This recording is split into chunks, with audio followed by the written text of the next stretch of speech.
देवास अस्पताल में पुराना रिकॉर्ड नहीं होने के कारण 90% दिव्यांग बालक के माता पिता उसके मूल दस्तावेज नहीं बनवा पा रहे थे। दर दर की ठोकरें खाने के पश्चात दिव्यांग बालक के माता पिता मानव अधिकार ब्यूरो कार्यालय पहुंचे, जहां दिव्यांग बालक की समस्या सुन दस्तावेज बनवाने में आ रही त्रुटि को हल किया गया। क्या कुछ समस्या थी? एक महिला भी आपके साथ में, एक बालक भी है जो मानसिक तौर पर है। क्या पूरा मामला था और अभी आपने पूछे क्या पूरा निर्णय निकला? जी, मैं मानव अधिकार ब्यूरो से संभाग अध्यक्ष विशाल गुजेवार। हमारा हम जो है मानव अधिकार ब्यूरो में 1 साल से जो है जनहितैषी कार्य करते आ रहे हैं। इसी संबंध में हमें अनिरुद्ध शर्मा जी जो है देवास के कवि कालिदास मार्ग निवासी है, उनके ब्रदर जो है 90% दिव्यांग है जन्म से। उनके डॉक्यूमेंट्स में कुछ मिस्टेक के कारण उनके डॉक्यूमेंट्स नहीं बन पा रहे थे। ना जन्म प्रमाण पत्र बन पा रहा था, ना ही उनका आधार UDID जो डिसेबिलिटी ID होती है, ये कुछ भी बन नहीं पा रहा था। तो इसी संबंध में हम जो है अपने जो DMO साहब है श्रीमान राजेंद्र गुजराती जी, इनके पास आए थे और इनसे हमने चर्चा की थी कि सर एक 90% जो है डिसेबल पर्सन है जिसका कोई आइडेंटिटी नहीं है अभी भी जन्म लेने के बाद भी, और 29 ईयर्स उसको यहाँ पे जन्म लेने को हो चुके हैं।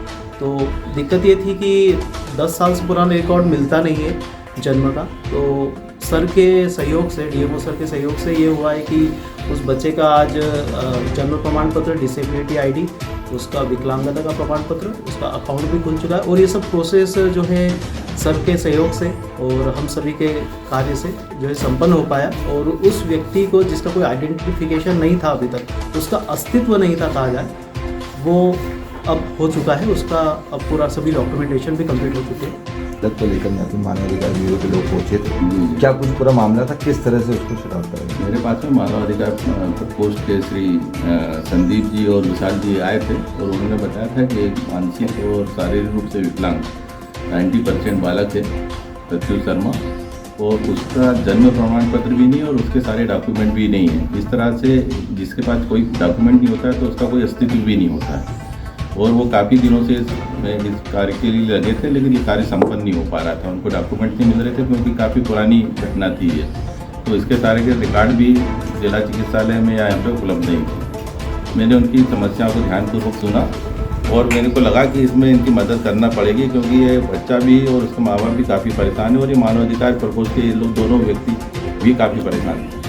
लेकिन विभागों में आपस में समन्वय नहीं होने के कारण उसका रिकॉर्ड नहीं बन पा रहा था और उसको सर्टिफिकेट जन्म का प्रमाण पत्र भी नहीं मिल पा रहा, क्योंकि उसमें कुछ त्रुटियाँ भी निकल रही थी। जैसे उनकी माँ का नाम चेतना शर्मा था और चंदा शर्मा था, लेकिन उसमें चेतना शर्मा लिखा गया था, तो माँ का भी वेरिफिकेशन नहीं हो रहा। मेरे द्वारा मेरे चिकित्सा अधिकारी साथियों से मेरा निवेदन किया कि आप जाके उस आंगनवाड़ी से उसका सही नाम लें और एक सर्टिफिकेट आप लोग इशू करें कि हाँ इसका इस तारीख में इसमें जन्म हुआ था और इनकी माँ का नाम ये है और पिता का नाम ये है।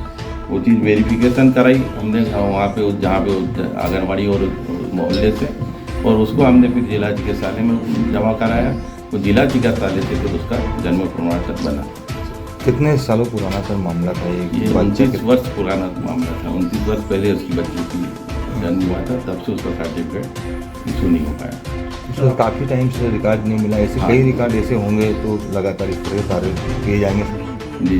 मानव अधिकार प्रकोष्ठ द्वारा ये बहुत तुलनीय काम है और हमारे द्वारा भी जब भी कोई ऐसा मामला आएगा हम लोग इसमें सहयोग प्रदान करेंगे। आपका परिचय? मैं डॉक्टर राजेंद्र गुजराती हूँ, यहाँ पे जिला स्वास्थ्य अधिकारी नंबर 1 पर मैं कार्य कर रहा हूँ। MP न्यूज़ के लिए गौरव व्यास की रिपोर्ट।